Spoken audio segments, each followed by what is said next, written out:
오늘 말씀은 갈라디아서 3장 1절부터 9절입니다. 갈라디아서 3장 1절부터 9절입니다.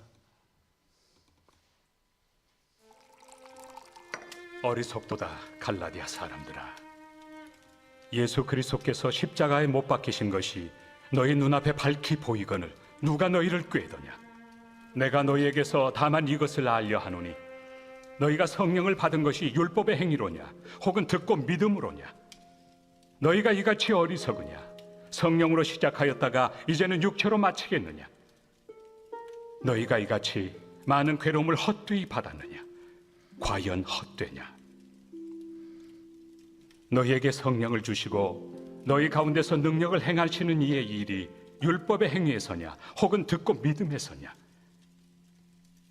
아브라함이 하나님을 믿음에 그것을 그에게 의로 정하셨다 함과 같으니라. 그런즉 믿음으로 말미암은 자들은 아브라함의 자손인 줄 알지어다. 또 하나님이 이방을 믿음으로 말미암아 의로 정하실 것을 성경이 미리 알고 먼저 아브라함에게 복음을 전하되 모든 이방인이 너로 말미암아 복을 받으리라 하였느니라. 그러므로 믿음으로 말미암은 자는 믿음이 있는 아브라함과 함께 복을 받느니라. 아멘. 사울 왕은 하나님을 믿는 사람이었습니다. 하지만 그는 하나님께 버림받고 비참한 최후를 맞이하죠. 그가 하나님을 믿기는 믿되 진정으로 믿지 못했기 때문입니다. 우리가 가진 믿음이 참된 믿음이 아니라면 우리도 사울 왕처럼 될 수 있죠. 그래서 어떤 가르침을 들을 때 신앙 문제에 관해서는 진위 여부를 신중하게 따져야 됩니다. 생명의 문제이며 우리 존재 자체에 대한 규정이기 때문이죠. 바울은 갈라디아의 성도들이 검증되지 않은 가르침을 섣부르게 받아들였다고 꾸짖으면서요, 왜 그 가르침이 거짓인가를 논증합니다. 그리스도인이라면 누구나 신앙의 성장을 이루고 싶어 하죠. 그러나 신앙의 성장을 위해서 이것저것을 해도 정작 구원의 확신을 갖지 못하는 사람도 많습니다. 본문은 오직 믿음으로 시작되는 신앙의 기초를 강조하면서 구원을 위해 믿음 외에 플러스 알파가 필요하다는 우리의 착각을 교정해 줍니다. 바울은 갈라디아 성도들이 어리석게도 꿰매 넘어갔다고 1절에서 일갈합니다. 그리고 저들의 가르침이 틀렸다는 증거를 제시하는데요. 첫 번째는 갈라디아 성도들이 복음을 듣고 믿었을 때 성령이 임재하는 체험을 했다는 사실입니다. 이것은 아주 단순하면서도요, 강력한 증거입니다. 바울은 갈라디아 성도들이 복음을 듣고 믿음으로써 성령을 받았지 할례를 받았다든가 율법의 규정들을 열심히 지켜서 성령을 받은 것이 아님을 상기시킵니다. 그들은 율법이나 할례와는 전혀 상관없는 유대인들의 눈에는 더러운 이방인의 상태에서 성령의 임재와 능력을 체험한 것이죠. 또한 갈라디아 성도들은 신앙을 지키기 위해 많은 괴로움을 기꺼이 감수했는데, 만약 율법과 할례가 구원의 필수 요소 요건이었다면 그 모든 고난과 수고가 다 헛된 셈입니다. 그들은 유대인은 아니었지만, 즉 율법과 할례와는 상관이 없었지만 복음을 듣고 믿음으로 예수님과 하나가 되었고 또 그분의 고난에 참여하고 있는 것이죠. 바울은 갈라디아 성도들이 성령으로 시작했음에도 불구하고 육체로 마치려 하고 있다라고 질타하면서 바른 신앙을 회복하라고 요구하고 있습니다. 이처럼 우리가 과거에 경험한 여러 체험은 우리의 신앙을 바로잡는 중요한 기틀이 됩니다. 죄나 거짓 가르침, 세상의 고통 등으로 신앙이 흔들린다면 지금까지 주님이 우리에게 행하셨던 일들을 떠올려 보시기 바랍니다. 지금껏 우리 가운데 역사하신 하나님은 여전히 그 자리에 계심을 기억해야겠습니다. 성도들이 직접 체험한 사실만큼 분명한 증거는 없다 할 수 있겠지만 바울은 성경을 통해서 두 번째 증거를 제시하는 것을 잊지 않았습니다. 바울은 아브라함이 하나님을 믿음으로 말미암아 의롭게 되었다고 말하는데 이러한 논증을 로마서에서도 사용한 적이 있습니다. 아브라함의 자손이 되는 조건은 율법과 할례가 아니라 믿음이라는 것이죠. 유대인들은 아브라함의 자손들은 반드시 할례를 받아야 된다라고 가르쳤습니다.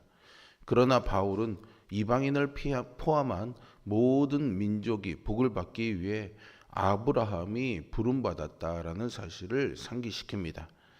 아브라함의 의로움은요, 믿음으로 인한 것이지 할례를 통한 것이 아니고, 유대인이 되기 위해서는 할례를 받아야 하겠지만 하나님이 백성이 되기 위해서는 할례를 받을 필요가 없다는 것입니다.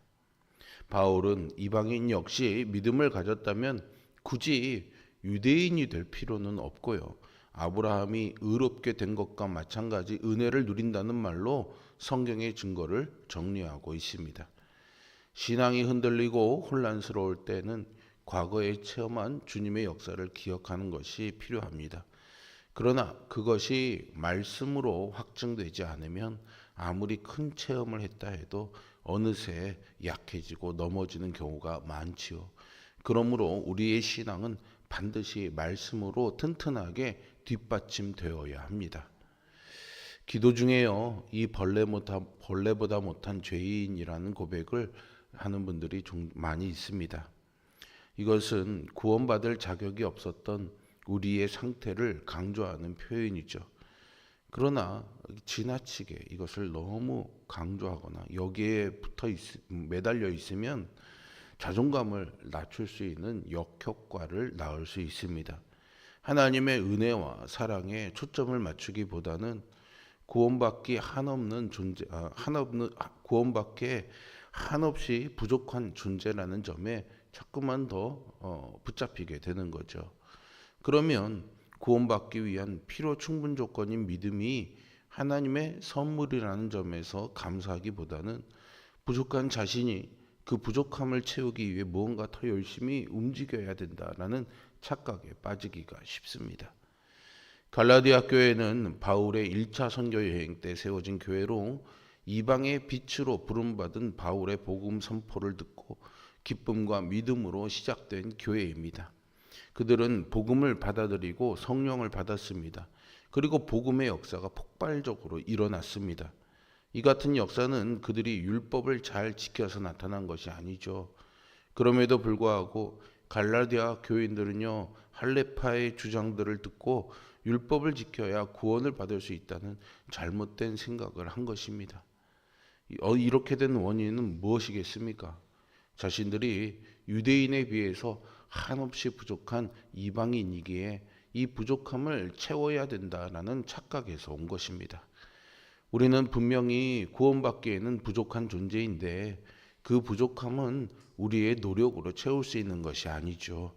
예수 그리스도의 사랑과 십자가의 은혜로 그 부족함이 충분히 채워졌기에 우리가 구원받았다는 사실을 기억하면서 그 은혜에 감사해야 하겠습니다. 우리가 마트나 편의점에 가면요, 1+1, 하나를 사면 하나를 더 끼워주는 상품들을 보게 됩니다. 한 개 가격으로 두 개를 구입할 수 있다니 굳이 이 물건이 필요하지 않아도 자꾸만 그런 상품에 손이 가게 됩니다. 이런 마케팅 기법은 공짜를 좋아하는 사람들의 심리를 자극합니다. 결국은 충동 구매한 사람들이 집으로 돌아가서 괜히 샀다라는 생각을 하기도 합니다.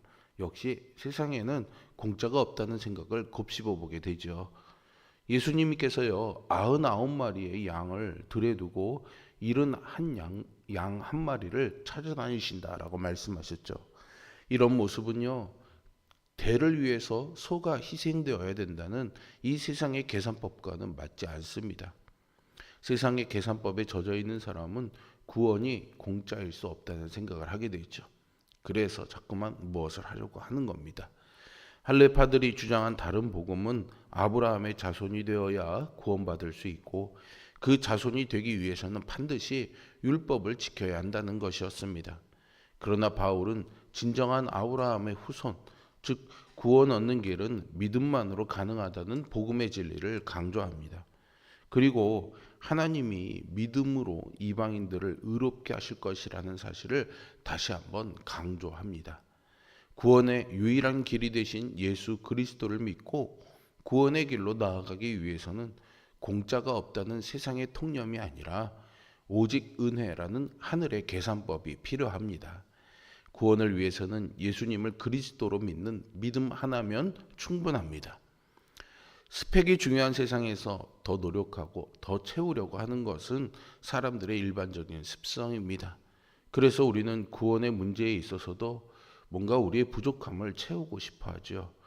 그러나 우리가 채우는 그 어떤 것으로도 우리의 구원을 담보할 수가 없습니다. 구원은 믿음 하나면 충분합니다. 이 사실을 믿을 때 우리 안에 계시는 성령께서 우리 안에 놀라운 일들을 이루어 가실 줄로 믿습니다. 지금도 수많은 그런 거짓 가르침이 영적 세계를 오염시키고 있습니다. 그런 때일수록 우리는 지금까지 우리와 함께 하신 주님의 은혜를 기억하고 처음 신앙에서 떠나지 말아야 합니다. 또한 말씀으로 마음과 영혼을 굳건히 해야 합니다. 그러지 않으면 어느새 넘어질 수 있다는 사실을 꼭 기억하십시오. 우리 안에 임재하신 성령님의 인도하심과 하나님의 말씀에 가르침에 순종함으로 바른 믿음의 길에서 서 있는 우리 모두가 되기를 주님의 이름으로 축복합니다. 기도하겠습니다. 선하시고 거룩하신 아버지 하나님, 오늘도 말씀이 가르쳐주는 진리의 길을 따르기를 원합니다. 우리 안에 탐심과 정욕으로 인한 또 우리 인간의 헛된 욕망으로 인한 모든 것들을 말씀 앞에 내려놓게 하여 주시고 오직 순전하신 말씀과 오직 믿음의 은혜로 살아가는 우리 모두가 되게 하여 주시옵소서. 무언가를 얻기 위해서 열심을 내는 것이 아니라 자격 없는 나에게 주어진 은혜가 있다는 것을 알고 감격하며 기꺼이 열심히 내게 주어진 일들을 감당하는 그런 세상과는 다른 방식으로 살아가는 우리 모두가 되게 하여 주시옵소서. 오늘도 말씀해 주신 진리와 은혜들을 따라서 자격 없는 나, 부족한 나에게 한없는 사랑과 감당할 수 없는 은혜를 주신 하나님을 기억하며 그 은총을 기억하며 감사함으로 오늘도 말씀을 붙잡고 믿음의 선한 싸움을 싸워가는 우리와 동행하여 주시고 성령님 우리 안에 역사하여 주셔서 믿음의 승리를 거두며 살아가는 우리 모두가 되게 하여 주시옵소서. 예수 그리스도의 이름으로 기도합니다. 아멘. 하늘에 계신 우리 아버지,